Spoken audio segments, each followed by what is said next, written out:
Hey, welcome back to my channel. We've made it to episode 6 titled You Asked for Miracles. But hold on. Before we start, they just announced Paradise has been renewed for season 2. Yay!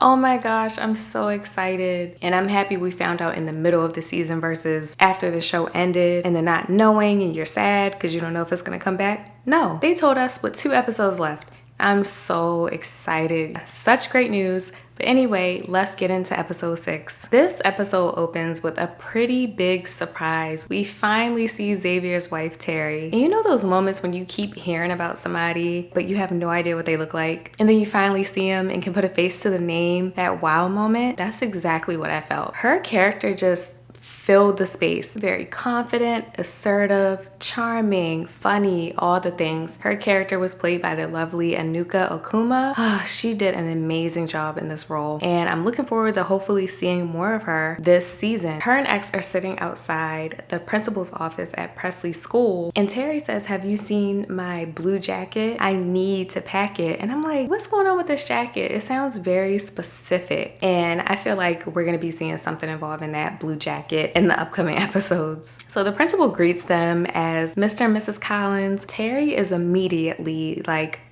excuse you, Mr. Collins and Dr. Roger Collins. And I love that. It's okay to correct people. It is okay. And I really love the next scene. It's presented as, you know, Presley's getting in trouble for this project, but what it really does is bring more awareness to food inequity. This just connects to the theme of the show. Billionaires, high in power, abusing their power, and having control of everything. And we really see Terry's personality here. She's correcting the principal left and right, going hard for her daughter. There's a stark contrast between her and Xavier in the scene. He's very calm and keeps trying to calm her down and apologizing to the principal. I realized after watching the episode why they had to make how different they were so clear. It all made sense at the end. The end of the scene foreshadows what goes down in this episode. After the meeting, Xavier tells Terry, "You didn't need to make a scene," to which she replies, "Sometimes making a scene is the only thing you need to do." So we flash back to X and the president, where X is walking him through the Versailles Protocol, and they take this field trip, as the president calls it. They come across this painting of 2 old women, and I wanted to point out this same painting shows up later on the floor of the vault when Robinson and her team go to steal the guns later in the episode. So that's something. They're just talking, and X tells the president that Terry will be traveling back to Atlanta for work, and Cal is like, "Again?" Which means she must travel there often. And Xavier's like, yeah, she's taking big leaps in her job. She even mentioned to Xavier earlier, her work that takes her to Atlanta is everything she worked for. It seems like her job is really, really important to her. But the president tells X he needs to put his foot down about her traveling to Atlanta this time. This is when X realizes something bad is coming. And he, of course, asks him to elaborate. He doesn't go into much detail, but he says, if it comes down to it, we'll go pick her up. He definitely just sat there and made a promise to Xavier, which was broken, which explains why Xavier has so much resentment built up towards him. So Xavier is keeping the kids and Carl, the one that helped him with the sky effects and everything, and his dog in the basement of the bar in the back room, you know, to keep them out of the way, keep them safe. And you think this is a really good plan until Presley gets up and leaves after her dad specifically told her not to. This is her first offense of foolishness this episode. Dr. Gabriella meets with Sinatra, and we find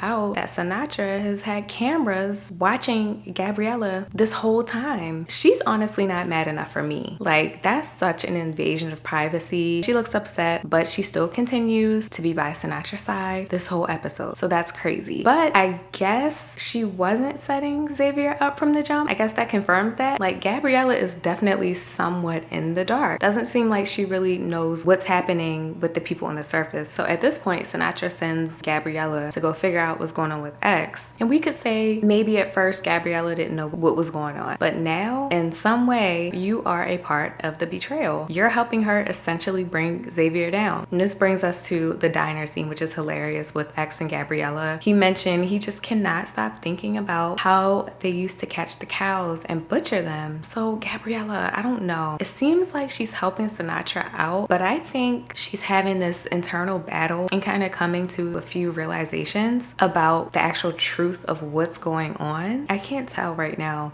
like which side she's on. Xavier cuts his little wristband off, so they can't track him any longer at this point. X is assembling his team that's going to be helping him. Dr. Robinson is so happy to be holding guns. Like, she's excited. She mentions how good it feels, the weight of them. She makes this known in an earlier episode in a flashback when she's laying with Hal, where she mentions the weight of guns and how she misses them. So I think that's definitely something that's going to come into play in the final 2 episodes. So during this, Xavier asks for Jane and goes on about how she's loyal and all this, and Robinson is like, no, we cannot trust her. And I'm so glad she jumped in and said that, because Xavier is just, what are you doing? You can't trust anybody right now. And we do see a flashback to a scene. It looks like Xavier's outside a helicopter in tears, distraught, and Robinson is like yelling at him. She apologizes for that, and I'm really glad that she did that. I feel like this is really bringing them closer together. That was a really big thing to do. So there's definitely been a shift in Robinson's character, and I'm loving it. We're back with Sinatra and Gabriella. Sinatra is stressed out, and she wants those messages out of the sky. She is trying to shut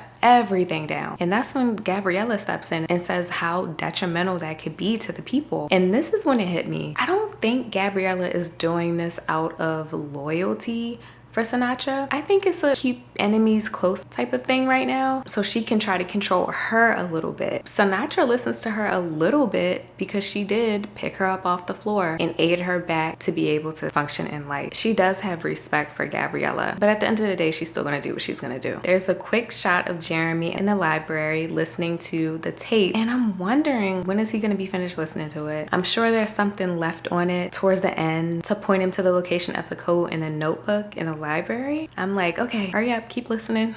We cut to Jane, who's been ordered by Sinatra to go find X specifically, which is very important, and she grabs her gun, and Sinatra sends a second message later on asking, has she found Collins yet? And Jane replies, he's offline, I'm finding another way in. Be so for real.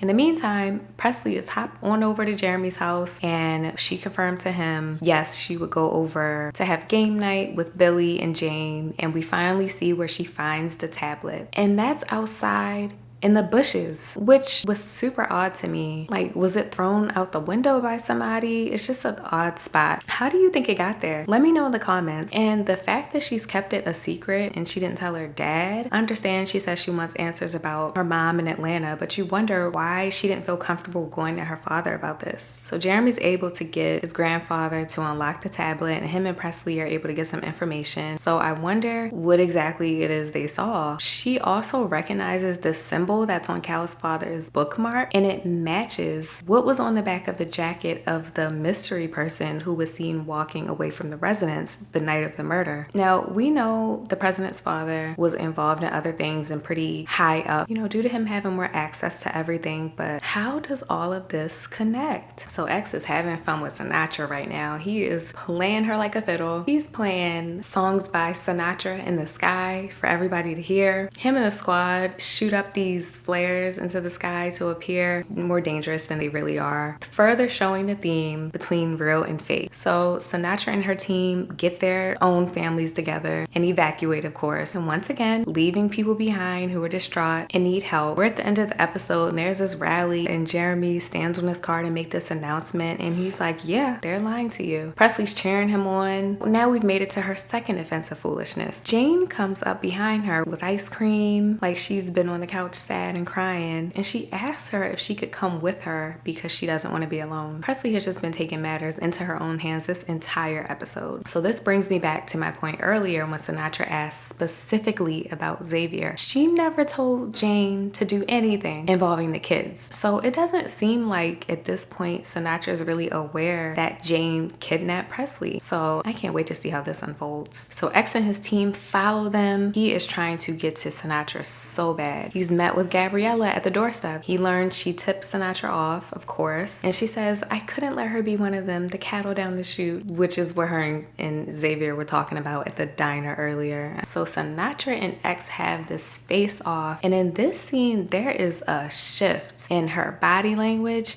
and everything. Her whole demeanor has changed. She's not fidgeting with her hair and all stressed out like she's been the whole entire episode. She's calm, cocky. Why this change? So she's like, yeah, I didn't murder the president, but if he kept digging, I might have. But Billy, yeah, Billy, I took him out. I had no choice. And knowing her, she has something else up her sleeve, which is why she's so calm right now. But this is when she just drops a bomb and tells X his wife is still alive. Do we think she's lying? If you believe her, let me know down below. I don't trust her at all. I don't believe her. I feel like Xavier needs to ask for some kind of proof first, but looking at his face, he's torn up after hearing that. So she knew exactly how to reel him in, but I hope he doesn't let his emotions take over this moment and he's able to think logically, because she is definitely manipulating him right now. And if she knew where his wife was this whole time, why is that something she kept from him?